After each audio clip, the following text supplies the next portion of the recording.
October 22, 1989, Jacob Wetterling, then 11 years old, St. Joseph, Minnesota, kidnapped from his hometown, murdered later that night. A story that is one of those that seems, especially for people who lived through it then, the beginning of it, to take on a proportion much greater than any individual tragedy, horrendous tragedy that it represents. And we've come back to it from time to time over the years. There is a new documentary out. It's called Echoes in the Night, The Search for Jacob Wetterling.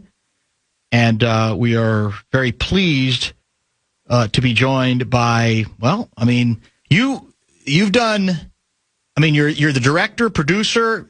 Is this all of, you could say, your vision? Sure. I'm most responsible for what you see on screen as the director, and because a lot of this took place, our production took place during COVID and the years after. I actually kind of trimmed down my crew to often it was just me. I mean, I had a huge team of people helping me at various points. And I'm grateful for that. But yeah, there was definitely times where it felt like I was lone wolf, and if you don't like the film, you can blame me.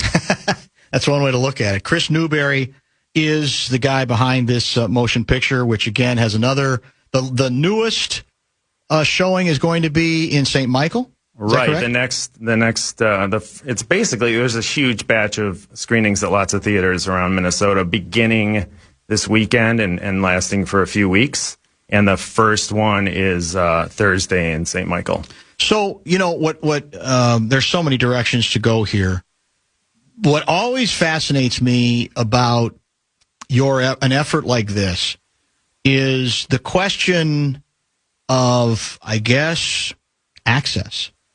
When you go to the Wetterlings and talk about the idea of this project, it's how you, I assume, balance the need, if this is going to be done right, the way you want it done, tremendous access to the individuals involved and openness to that extent, and yet still while trying to be human enough about what the family was even enduring at the time when you guys first started working together. What's that process? What was that feeling out process like?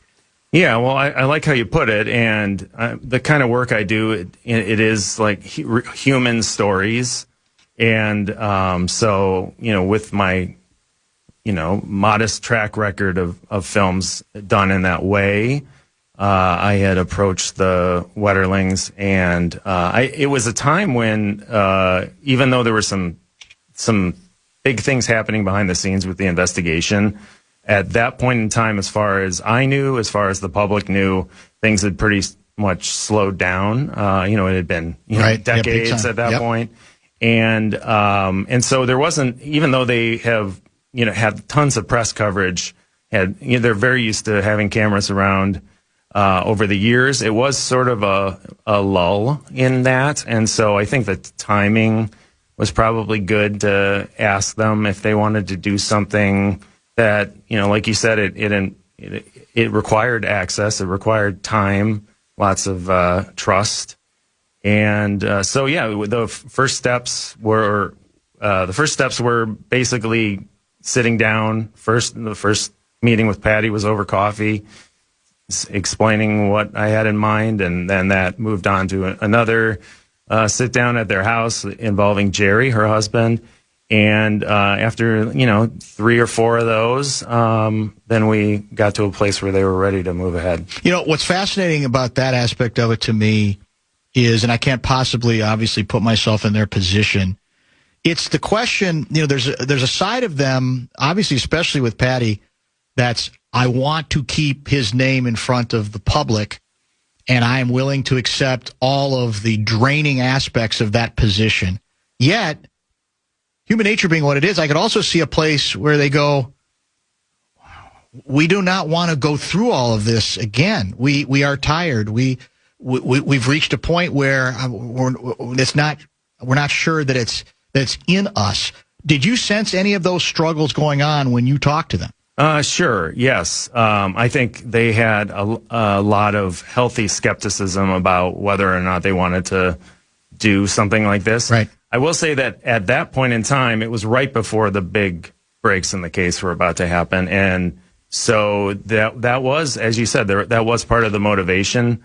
The vision of the film was to keep Jacob's name and face out there and not let people forget that this was still an open mystery. And so that played a big part in it. So the timing is uncanny, right? Because basically, when you started filming and being around them, I assume on a very regular basis, that was basically when Danny Heinrich was arrested, correct? Right. We started filming that weekend. That weekend. Yes. What do you remember about that?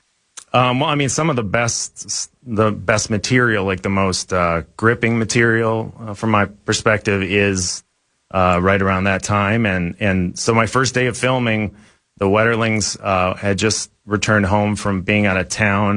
The arrest of Danny Heinrich had just occurred a few days earlier. And so this was the Wetterlings' first chance to address the media about that arrest. And so they were hunkered down in their house. They had a podium set up at the end of their driveway, and the throng of media was out there at the end of the driveway waiting for them. And I was inside the house, sort of getting the behind the scenes of them preparing for that. And it was very memorable, in part just because it was. I'm sure for the Wetterlings, this new thing happening in the case was, it was upended their it's got to. everything. But even for us, the public, the media, certainly myself, we were still kind of, our heads were kind of spinning that this big revelation had just occurred after 26 years. Tell the audience again, who not familiar with all the details of this case, who Danny Heinrich is. Right. Danny Heinrich is currently serving a sentence in federal prison. Technically, he is serving for one count of child pornography, but that was all a result of a plea deal made in 2016. So, rewinding the clock back 27 years before that, he was living in Paynesville, which is very close to St. Joseph, where the abduction occurred. And we now know that he was the mysterious man with a mask and a gun who abducted Jacob. There were witnesses to that, so we knew that there was a guy out there for all those years that had taken Jacob, but we didn't know who that was or where Jacob was for all those decades. And it's a complicated story, but we now know that it was him. We also know that he has at least one other abduction and assault under his belt that he also confessed to during the plea deal. But he flew under the radar. I mean, he was on the radar early. Yes. for law enforcement, but they could never pin it down on him, and so they kept open mind about who could have done this, and he sort of got forgotten for all those decades. For decades he got away with it, and eventually it caught up with him. As you are observing the family from inside, having the kind of access you have, what does this documentary reveal, or what can you tell us about, again, the process for the family? Because, again, families always talk about we want closure, if there is, it's an overused term, but we want to get to the end of this case if we can. And yet I know I've read in some cases where, as it's happening to family members, then they're suddenly not so sure that they do, for all of the obvious reasons. What do you remember about that period?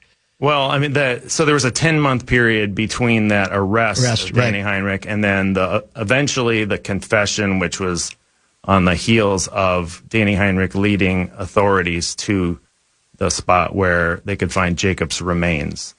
And that 10-month period was really intense for the Wetterlings, as you can imagine. Like, they had I mean, they've had to endure a lot of things over the years, but they got to a place where they had been enduring similar things, just this big, gaping, unknown, whatever happened to their son. And then all of a sudden there was this possibility that, okay, this could be the guy. And so, yeah, it was very stressful for them. And you can see that in the film. And then as they're behind the scenes having to have conversations with prosecutors about Andy Luger included, correct? Yeah, Andy Luger was at the head of all that. He was very, very involved. And as those negotiations are happening behind the scenes, they are having to grapple with this question of, Patty says, do you want answers or do you want justice? Because it's, in the end, on balance, it's not going to feel like you can get both. Great point. We're chatting with the director of a new documentary called Echoes in the Night, The Search for Jacob Wetterling. Chris Newberry is our guest. You were, when this story broke, when he first disappeared, you were 15? Yes. What do you remember? I mean, did this story take you? What do you remember about the time, and how, for the kids who weren't around then, how can you capture just how enormous this story felt and the degree to which everybody seemed to relate to it? Yeah, well, I remember it very well. I mean, that's why I decided to try and make a film about it all those years later. As a 15-year-old, I was a few years older than Jacob. Jacob had been 11 at that time. And what was haunting about it for me was just the circumstances of the crime. Jacob had decided with his brother and a friend to ride their bikes and their scooter up the road to where the Tom Thumb was, and they were going to rent a video and come home. And that was like my childhood. I mean, and I know that I share that with so many people out there listening, that like back then, things were a little bit different. Yeah. Certainly in my neighborhood, it was, kids were just out all the time without supervision after dark. And so I think in some ways it felt like kind of personal to a lot of us who were living a life like Jacob, and we were only an hour away. So it just felt like really, really personal. And, and then of course now, and yourself, we're both parents of teenager. Mm-hmm. Yeah. So, becoming a parent, like it kind of shifts your perspective a little bit. I think a lot of people would agree that, then the story of this kid who got abducted when he was out, in the neighborhood takes on a sort of a new weight. So yeah, it really stuck with me. I mean, it spellbound all of us, the whole state. And so parents at the time were really impacted by it. So anybody out there who's, was a parent at the time when they heard that, they will remember it very well. And then of course kids like me. The 10-month period between the arrest and then eventually what Heinrich, confesses to, as you mentioned, that's a lot of time. So that means, and I'm guessing the family was given reasons for, okay, we're trying to get there, authorities, we're trying to get there for you, but it's not going to happen in 15 minutes. Some of it is what he's willing to get to, what he's willing to admit to, punishment, the whole bit. That must have been a maddening period. Or was it, well, they've been through so many stops and starts before that they were perfectly able to deal with what would seem to the rest of us to be just excruciating. I mean, I think it was excruciating for them to a new level because there was this like real possibility that this could be the guy, but maybe maddening because like it's, I mean, in an alternate universe, like what could have happened is that because Danny Heinrich as far as we know, Danny Heinrich rarely told anyone or even hinted over all those years that he could have been the guy that abducted the kid that everyone's looking for. And so he was like, in some ways, a good secret keeper. And so it's totally possible that if he didn't like where the plea deal was heading, And he was a volatile. Andy Luger talks about it in the film how he was a volatile character. Like one day he'd tell his defense attorneys that he wants to explore a deal, and then the next day he might not. And so the maddening thing for the Wetterlings there is that they must have been wondering. Well, I know they were wondering, like, we might not ever know if it was really Danny Heinrich, and we'll be right back to where we were before the arrest. We don't know. So the sentencing, the sentence that he is currently dealing with is how long? He got a 20-year sentence. So, which sounds preposterous, but we have to go back to what he actually pleaded guilty for. How preposterous was it for the Wetterlings, or was it they understood part of this is the closest we're going to get to justice, even though it doesn't even seem to be close given the brutality of the crime? Yeah, I think that I think they knew, they were prepared, as frustrating and as stressful that time was. I think that they were mentally preparing themselves, maybe even over the years, to have to make that call between answers and justice. Mm-hmm. And so I think that for them, it was, I shouldn't say it was an easy call, but I mean, they knew he was going to go to federal prison. It wasn't going to be an overnight stay. But I think they also felt the weight of knowing that there were a lot of there's one definite known victim of this same guy. And then there's several others that we think that there were prevailing wisdom is that he was a serial predator. And there's a lot of other victims out there that never got justice. And so, and Jared Shirel, who was the one known victim, and it was instrumental in kind of getting us to the point. And that was before, right? Yes. That he committed that crime earlier. This was before Jacob, correct? That's right. Yeah. And a lot of the other victims had happened in the years leading up to Jacob's abduction. And yeah, so I know that the Wetterlings had to consider that, and there were discussions with those folks about knowing this is not going to feel like the reckoning that everybody wants, and the public. A lot of people were. I mean, I still get Facebook comments when on my film site where it's people really they're outraged, angry, outraged. Yeah. So I don't know how much of this you explore in the documentary. And maybe it's a better question for Andy, although I don't know how open he can be about these sorts of things. But do we have an understanding about what ultimately prompted him to be willing to come forward with the information to literally solve the case? Yeah, Andy would probably, if he felt comfortable talking about it, I think that he would probably be much better than me saying what happened there in those closed rooms where they were negotiating it. I will say that one of the other people that's prominent in our film is Joy Baker. She was a blogger who brought some new information to attention.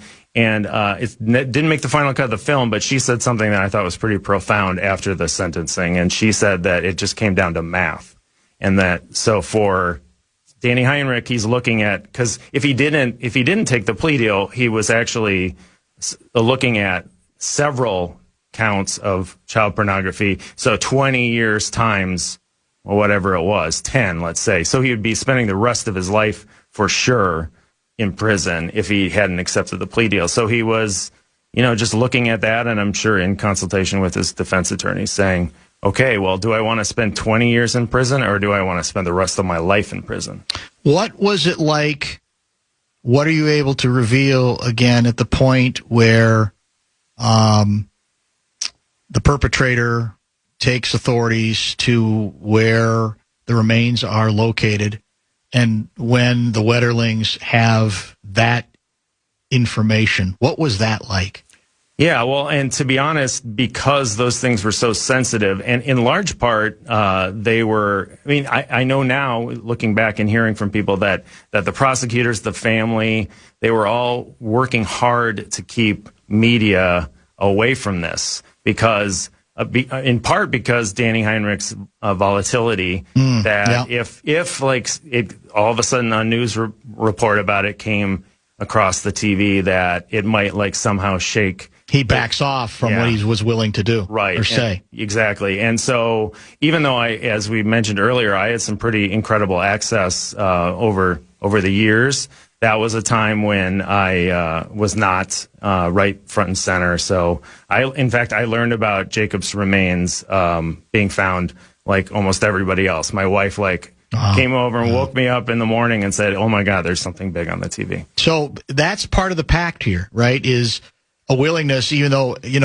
again, the lifeblood of this kind of documentary is access.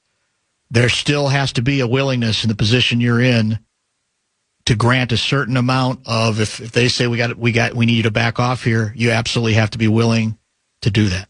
Absolutely. I mean, I think it's just the right thing to do, but also, if you're pushy or you're somehow, going behind their back and capturing something that they didn't want you to, these people who had opened up their lives to you, I mean, then maybe you don't get to film anymore. Chris Newberry is our in-studio guest, director of a new motion picture, new documentary called Echoes in the Night, The Search for Jacob Wetterling. I've got a lot of good questions that have come in via the text line. We'll get to some of those and follow up on a number of other issues as well as we continue this hour in just a minute. You're listening to Barrero on The Fan. Into everything KFAN, sports updates, ticket giveaways, and show highlights. Follow at KFAN 1003 on Instagram, TikTok, Facebook, and X today.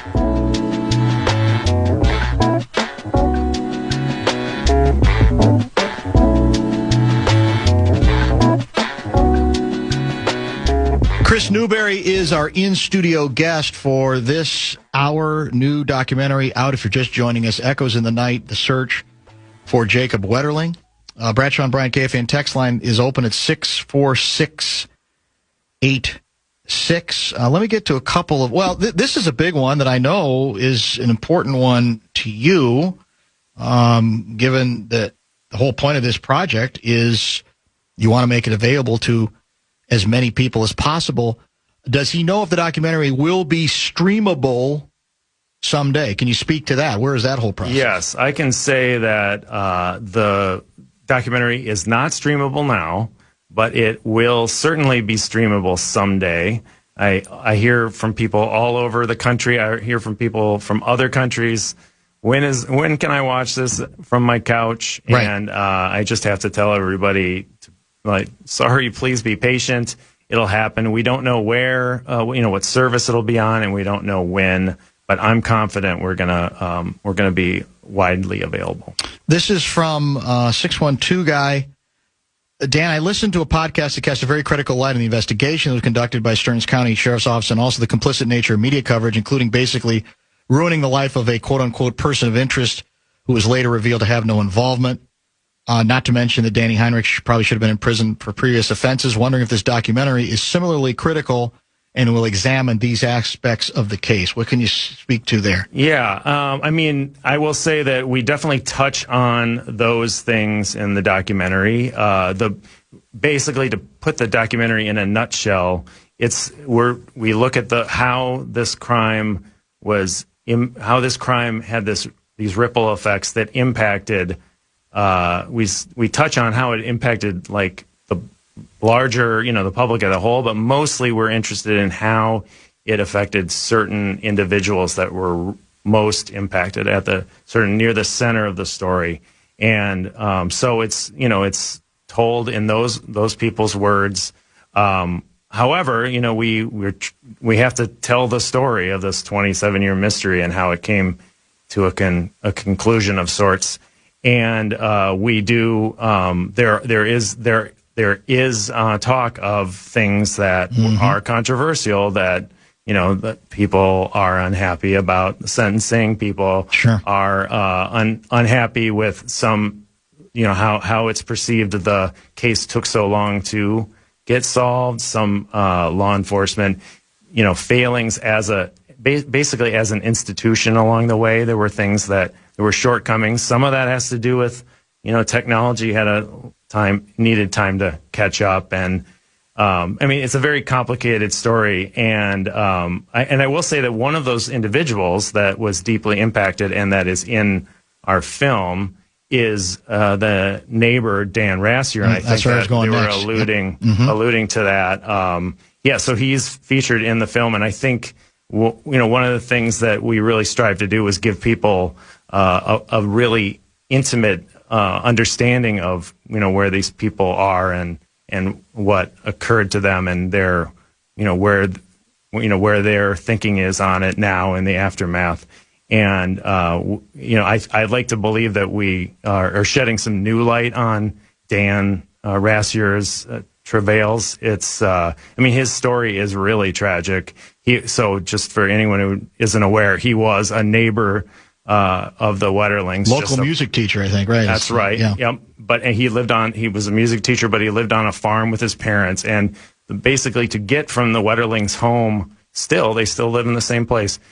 From their home to the Tom Thumb or anywhere else in St. Joseph, you have to basically cut through the cornfields of the Rassier property. And that's where the abduction took place. It's right at the end of the Dan Rassier's driveway, his family's driveway. And he was there that night in his home. And so it's a complicated story, but he became the number one person of interest for much later, correct? It took years before he sort of bubbled up to the surface of suspicion for the sheriff's department and stayed there for a long time, many years, and it really upended his life. And it's actually I feel I have tremendous empathy for him, and I hope that comes through in the film. A really important part of the story, and I'm encouraged to learn again. I've read some things that he's in there, but that's what I think has to help. It gives this documentary real value, I think, is how in a story like this, especially as the media machine grows over the decades, right? And these sorts of stories get incredibly endless coverage, how individuals can get swept up in it who have absolutely nothing to do with it and the cost. Is he pretty open in the doc about what this impact absolutely. This had on him? He cut open a vein for us. And he was at a time in his life when we interviewed him. He was one of the last people that I interviewed. He had a civil lawsuit going against the sheriff's department for many years, and so he was sort of like under a gag order of sorts. Sure. His attorney, because of the suit. And his attorney. Don't talk to the press while we're trying to sue the department. And so, but eventually that ended in a dead end, his lawsuit. And it was right after that I was able to connect with him. And so his things were sort of raw for him at that point, because he felt like he was due some sort of, at least recognition of what his life and his family's life had been through. And he didn't get that in a court of law. Has he ever gotten past the anger? I would think it'd be very difficult to. He is. I would say that he expressed to me mostly through our on-camera interviews that he was still pretty upset. Any discussion of the discomfort then between the Wetterlings and his family? Was there any discourse during this period once he's identified as a person of interest? What does that do just on dynamics? Now, again, this is not a city neighborhood where people are on top of each other, but nevertheless, you say not that far away. Yeah, very close, and I know that both the Wetterlings and Dan are active people walking and running, and so they're out there sharing the same street, and so I know that they've encountered each other a lot over the years. And Dan told me about a couple of encounters, and we didn't really use the longer version of the story in the film, but I do know that he had encounters since the conclusion of the case, that he had encounters with Patty and with Jerry, and that he, that there was pretty at a baseline pretty cordial, but I think it sounded like there was even some warmth shared. But I know that over the years there were probably a lot of awkward encounters. And had to be. Yeah. civil lawsuit ultimately was dismissed on the basis of statute of limitations, correct? I don't remember why they threw it out. I thought that was part of the story. Maybe it's more than just that. That's probably something I can talk to Andy Luger about too. But I thought some of that was related to statute of limitations, and I don't know if, in fact, in some cases on statute of limitations, I think the laws have been changed in part as a result of this case. But I don't know, and because this would be a civil lawsuit, obviously, correct? Yes. I mean, I can't even imagine. I mean, did you have any discussion with the Wetterlings about him as this whole as you're putting together this documentary, of their own feelings about him as he gets identified? Yes. Yeah. I mean, we didn't talk a whole lot on camera about that because we were covering so many other dimensions. Sure. I mean, I'm sure his name came up, of course, but I have talked to them. Since, and I want to be careful about how much I reveal personal conversations, but I do know that, I think that they acknowledge, they even talked about it, I think, at a recent Q&A, Patty and Jerry did, about how they acknowledge, the immense pain and unfairness of what happened to Dan and his family, Dan Rassier. And, so I know that they feel bad. I mean, Dan talks in the film about how he doesn't blame the Wetterlings for how his life got upended, and I think that the Wetterlings feel like the universe was conspiring against Dan, and it's pretty unfortunate. Tragedy layered upon tragedy. It's the layers of this are astonishing. We are chatting with Chris Newberry. He's got a new documentary that continues to get screened throughout various parts of the great state of Minnesota. Echoes in the Night, the search for Jacob Wetterling. Let's get one more pause in. I'll get to a couple more texts. We'll cover a little bit more ground before the top 5 at 5. Stay tuned. This is Bumper to Bumper with Dan Barrero. And fantastic prizes, including Mall of America mystery cards and so much more. Full details are at KFAN.com. The keyword is calendar. We are wrapping up a pretty interesting hour on a very, very tough subject with the director of a new documentary. Chris Newberry is his name. Echoes in the Night, the search for Jacob Wetterling. The latest, I guess I should say, screening is set for this Thursday, you said, in St. Michael. And there are others coming as well? Yeah, there's a bunch. We're going to be expanding to several theaters all around the state, including lots around the metro. Coinciding with this week-long run at St. Michael, we also, this is really kind of a cool opportunity that we'll be able to share it with this community in Cold Spring, which is where Jared Shirol lived at the time of his abduction. So Cold Spring figures important in the story. So they've got a 5-screen cinema in Cold Spring called The Quarry, and we're going to be sharing the film with them, and we're going to be doing a couple of Q&As with special guests this weekend. We should mention, for people who might be driving around and can't write all this stuff down, they can get all the info on the screenings, I'm told, via jacobwetterlingfilm.com. Is that correct? That's right. Good. And that way, for a lot of people who might not be able to write all this stuff down now, go there and you'll be able to get the information. John in Zumbrota wants to know whether the documentary will ever be on TPT. Too early to know where this might go? Yeah, I'd say it's too early to know. Dan, Minnesota, this is a fascinating interview. Can't wait to see this film. As someone who grew up when this happened, it changed how our parents parented. Before this, we could ride bikes unsupervised outside, even at night. That really changed after this. Few more texts. 612 guy, I know you said it's hard to imagine what the family went through. If you ever lost your kid, even if only for a few minutes, you can't imagine the hell that they went through.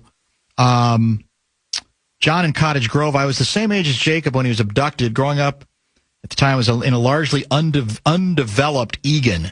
Back then, we ran out of the house and played outside all day during the summers, only coming home when it was dinner time. After the news of Jacob, all that changed. This unfortunate and sad event changed my life. And, we hear this conversation all the time. It's not the first time we've heard this. that's another layer of the tragedy because, again, the chances are remote that this is going to happen, but it did happen, and it was the worst case scenario possible, and it takes away, that's part of what takes away a little of the innocence that this monster to that extent had an impact well beyond just this one case in changing the way parents and children went about what they were willing to accept. And that goes back to the innocence of a kid's childhood that we all, grew up with and remembered in a different time. Right. Yeah. I mean, a lot of, I think, I mean, this is now 35 or more years ago. And it's, so the world is very different now. I mean, there was no cell phones, no internet back then. Things are different. I do think I think there are neighborhoods in the country, in the world, where kids still have some of that freedom. But I do think that there's a lot of us where now we live in neighborhoods where, parents are, maybe a little bit more uptight about their kids getting out of their sight. And I think it's back when the crime happened, when Jacob went missing.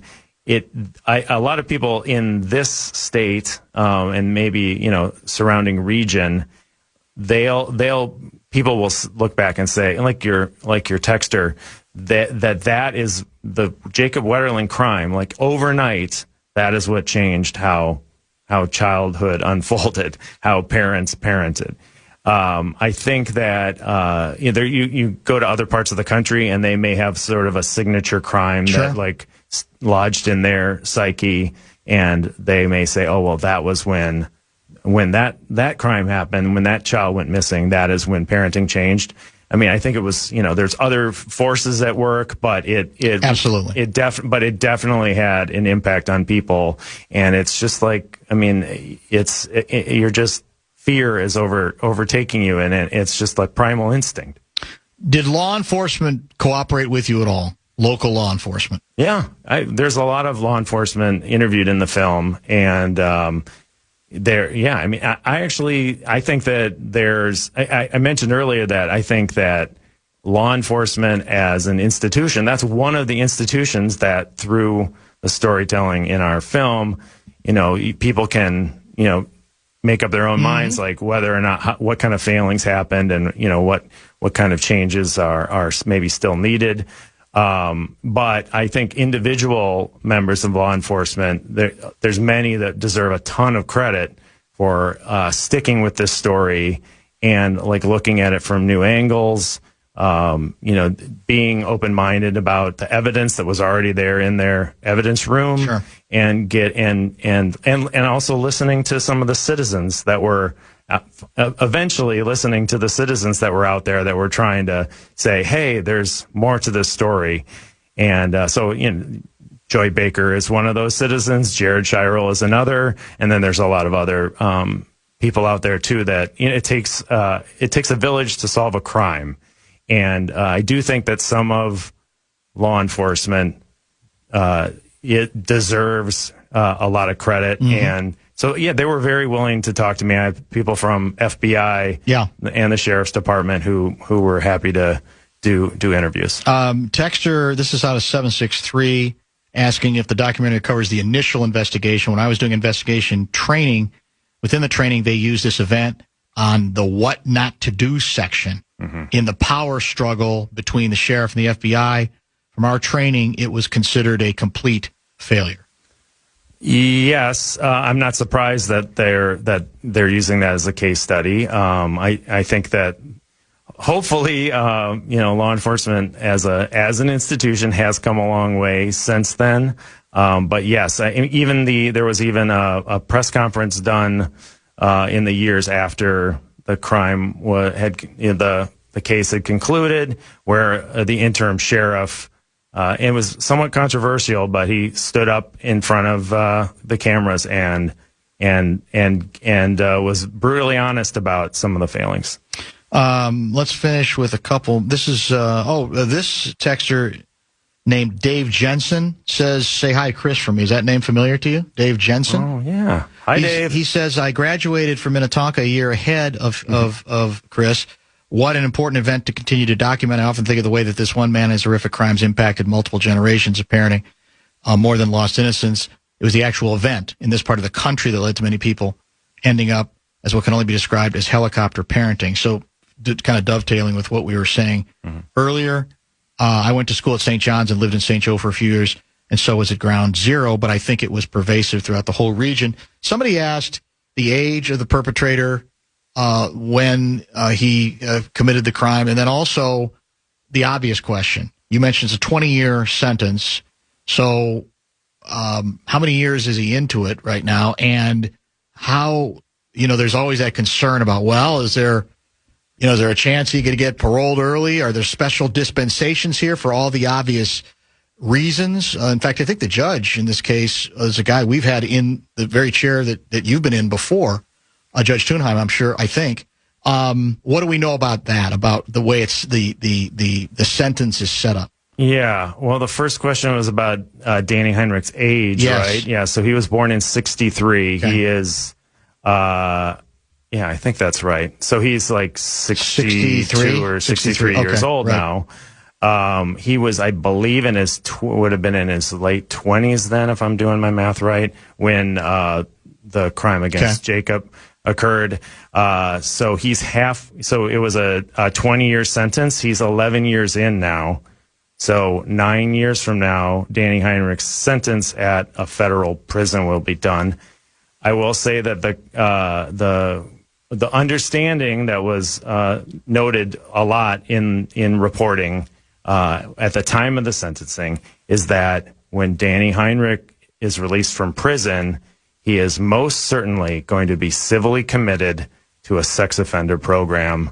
Moose Lake is the one prominent one here in Minnesota. So just because his 20-year sentence ends in 9 years from now, it doesn't mean that he's going to be out there walking the streets. Well, I probably got to this too late. We talked about it during the break.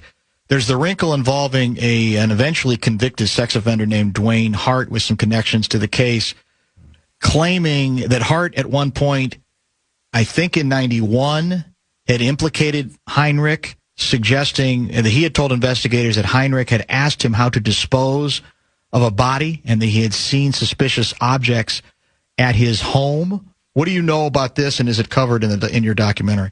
We don't really cover much. I mean, if you know the story and you know about Dwayne Hart and his connection to the story, then you will nod along at some points during the documentary. But because we're limited on time, there were a lot of hard choices in what to include in the film or not.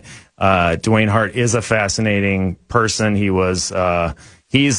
I believe he's in the sex offender program, probably at Moose Lake, if I'm right. Yeah. So he was found guilty of grooming and assaulting children.